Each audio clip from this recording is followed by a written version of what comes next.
నా ముందర సాయన నిల్చొని ఉన్నాడు. మన పార్టీ ఎంపీ అభ్యర్థిగా తాను నిల్చోబోతా ఉన్నాడు. మంచివాడు, సౌమ్యుడు. అన్నిటికన్నా ముఖ్యం ఏమిటి అంటే నాకు అత్యంత సన్నిహితుడు కూడా.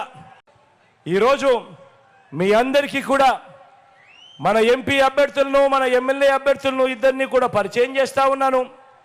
మీ అందరి చల్లని దీవెనలు, చల్లని ఆశీస్సులు మన ఎంపీ అభ్యర్థుల మీద, మన ఎమ్మెల్యే అభ్యర్థుల మీద కూడా ఉంచవలసిందిగా కోరుతా ఉన్నా.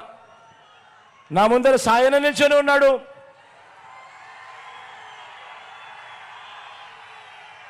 మన పార్టీ ఎంపీ అభ్యర్థిగా తాను నిల్చోబోతా ఉన్నాడు. మంచివాడు, సౌమ్యుడు. అన్నిటికన్నా ముఖ్యం ఏమిటి అంటే నాకు అత్యంత సన్నిహితుడు కూడా. మీ ప్రాంతానికి మంచి చేస్తాడు, మీ అందరికీ మంచి చేస్తాడన్న నమ్మకం, విశ్వాసం నాకున్నాయి. సాయనను గొప్ప మెజారిటీతో గెలిపించవలసిందిగా సవినయంగా మీ అందరినీ కోరుతా ఉన్నాను.